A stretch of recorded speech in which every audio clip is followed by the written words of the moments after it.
Thank you very much. Thank you.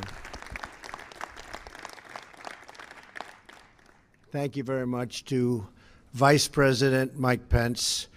I am very fortunate to have Mike with me. He's a man of very deep faith, I can tell you that. Great character and conviction, and Mike, thank you very much for making this journey with me and with all of us, believe me. It's been great to have you. I also want to thank Pastor Jack Graham, Cardinal Donald Wuerl, and Rabbi Marvin Hier for leading us so beautifully in prayer. Thank you. Thank you very much. Thank you. Thank you. I also want to mention, as you know, Cardinal Donato and all of the other great faith leaders that we have. I see Franklin Graham. So many are here, so many great friends, so many great supporters, and we very much appreciate it because we're a nation of believers.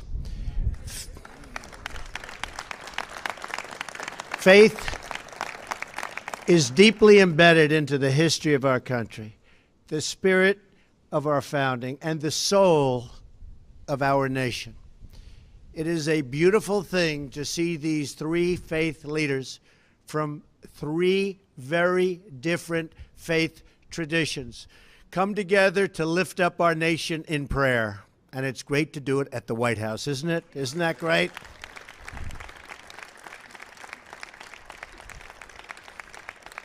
Because not only are we a nation of faith, but we're a nation of tolerance.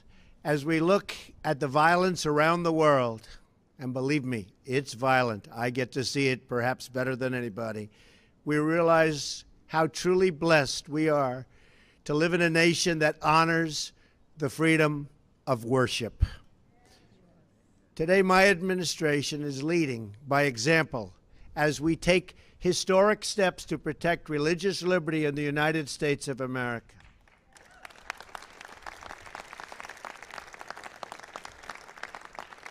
We will not allow people of faith to be targeted, bullied, or silenced anymore.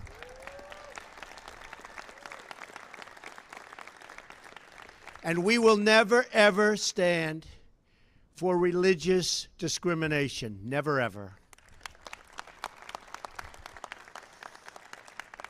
Tolerance is the cornerstone of peace. And that is why I am proud to make a major and historic announcement this morning and to share with you that my first foreign trip as President of the United States will be to Saudi Arabia, then Israel, and then to a place that my cardinals love very much, Rome.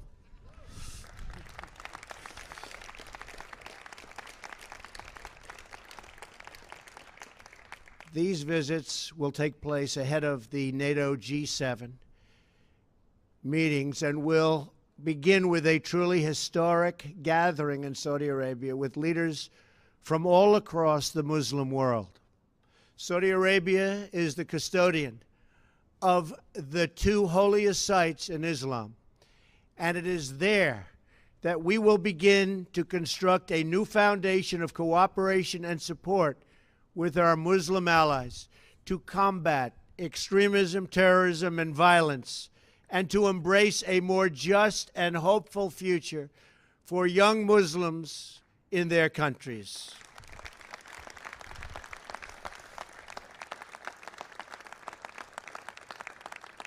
Our task is not to dictate to others how to live, but to build a coalition of friends and partners who share the goal of fighting terrorism and bringing safety, opportunity, and stability to the war-ravaged Middle East.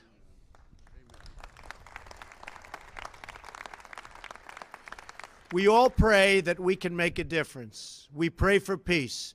Just over 150 years ago, President Lincoln called for a national day of prayer today, after he feared that we were becoming a nation too proud to pray to the God that made us.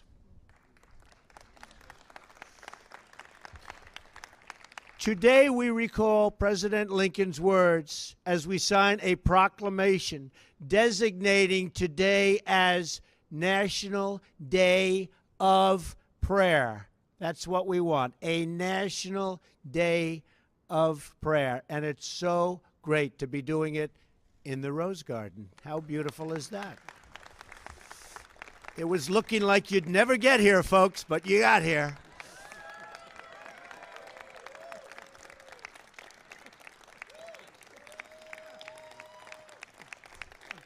Thank you. Thank you.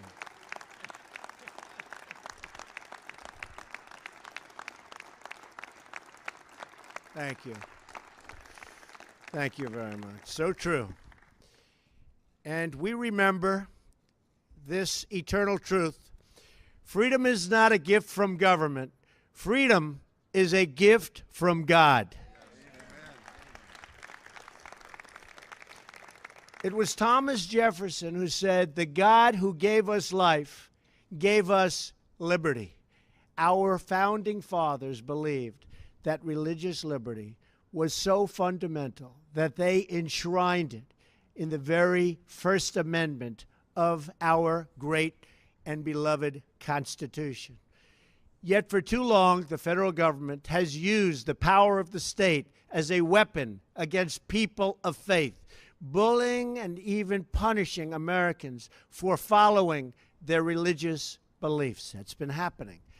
That is why I am signing today an executive order to defend the freedom of religion and speech in America, the freedoms that we've wanted, the freedoms that you fought for so long, and we are doing it in just a little while right over here.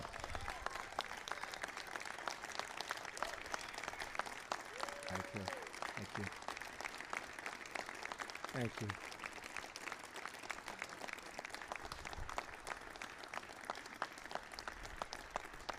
Thank you all. Thank you. No American should be forced to choose between the dictates of the federal government and the tenets of their faith. As I campaigned across the country, faith leaders explained that they were prevented from speaking their minds because of a 1954 rule known as the Johnson Amendment. I spoke about it a lot. Under this rule, if a pastor, priest, or imam speaks about issues of public or political importance, they are threatened with the loss of their tax-exempt status, a crippling financial punishment. Very, very unfair. But no longer. I promised to take action if I won. If I didn't win, I gave you no promise, that's for sure. If I didn't win, I guess I'd be gone, right? I'd be out enjoying my life, I think. But I wouldn't be helping you with the Johnson Amendment. And to this end, this financial threat against the faith community is over.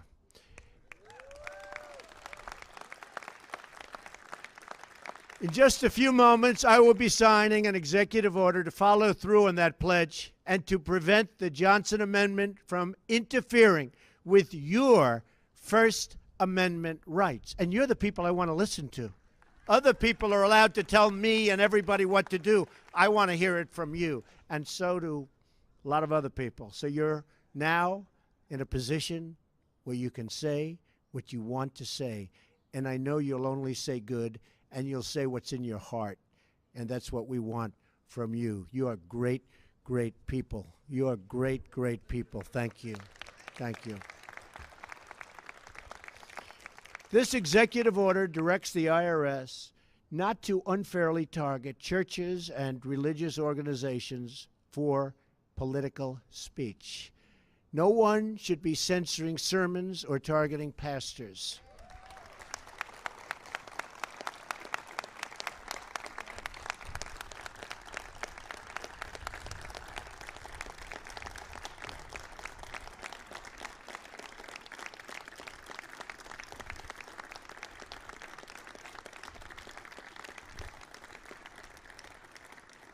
And I know one thing, it never stopped Dr. Ben Carson. He said, the heck with the Johnson Amendment, right, Ben? I've been with Ben, and he did what he wanted to do. But not everybody's going to do that, Ben. You know that, right? In America, we do not fear people speaking freely from the pulpit. We embrace it. America has a rich tradition of social change beginning in our pews and our pulpits. Perhaps there is no greater example than the historic role of the African American church as the agent for social progress, spurring our nation to greater justice and equality. We must never infringe on the noble tradition of change from the church and progress from the pew.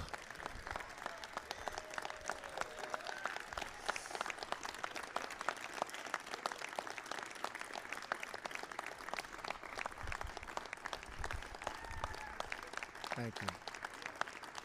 Thank you. Under my administration, free speech does not end at the steps of a cathedral or a synagogue or any other house of worship. We are giving our churches their voices back.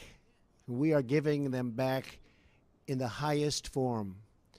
With this executive order, we also make clear that the federal government will never, ever penalize any person for their protected religious beliefs.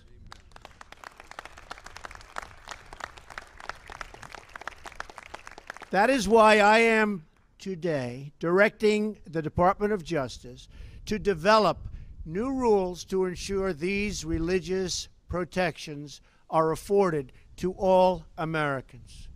There are more than 50 religious Americans and groups sued the previous, and you've seen that, 50 sued the previous administration for violating their religious freedom. The abuses were widespread. The abuses were all over. As just one example, people were forbidden from giving or receiving religious items at a military hospital where our brave service members were being treated and where they wanted those religious items. These were great, great people. These are great soldiers. They wanted those items. They were precluded from getting them. And we know all too well the attacks against the Little Sisters of the Poor.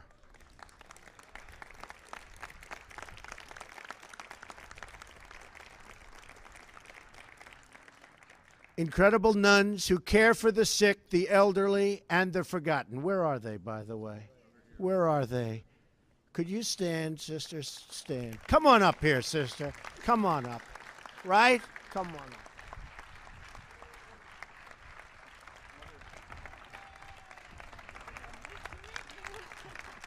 So nice.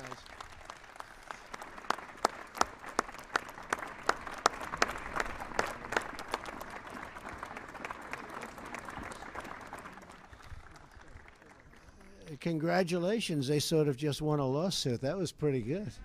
That's a good way of doing it, huh? Well, I want you to know that your long ordeal will soon be over. Okay? It's been a long, hard ordeal. We've all been watching. Some of you have been very much involved. A lot of us have been watching the news for years. And 5 years. You had good lawyers? Excellent. Huh? Where are your lawyers? Stand up. Come on, stand up. Good job. Do you mind if I use your lawyers for various things? I could use some good lawyers, too. Good job. Great job.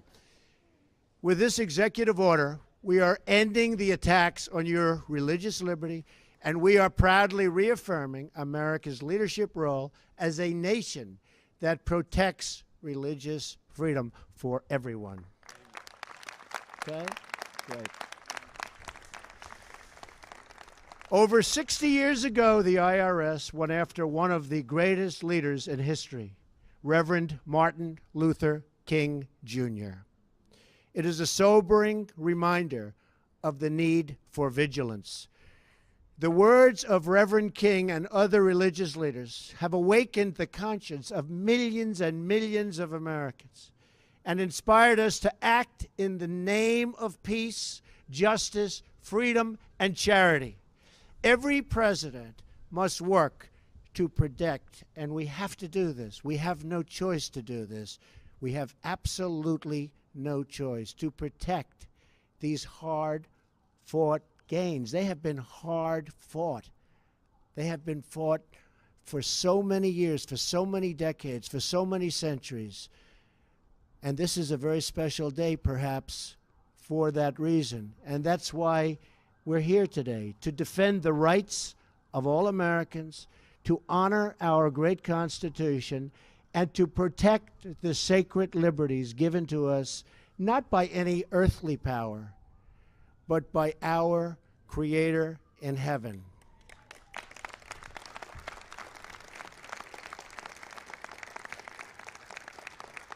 I'd like to thank all of you great religious leaders for being with us today. We have some of our political leaders, you can have them.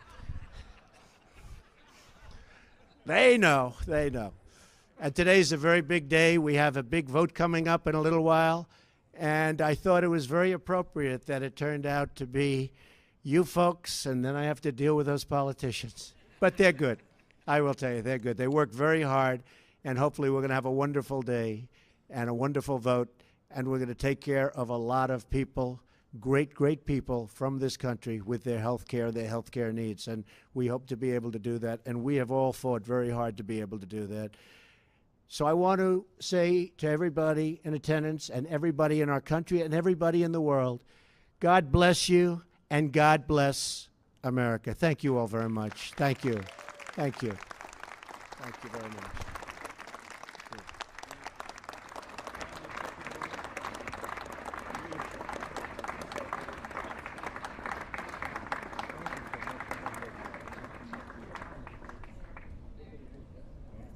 We can gather around. Right here?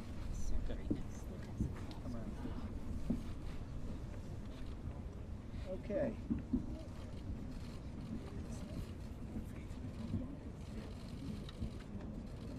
This is National Day of Prayer. We like that, don't we?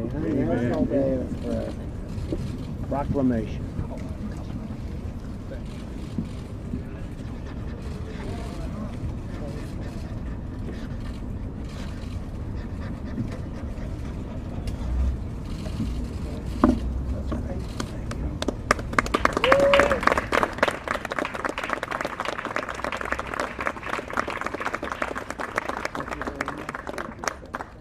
Who's getting this pen, Mr. Vice President?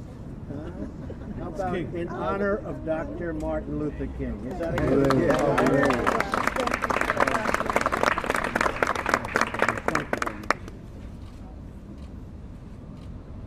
This is promoting and the promotion of free speech and religious liberty. That's a big one.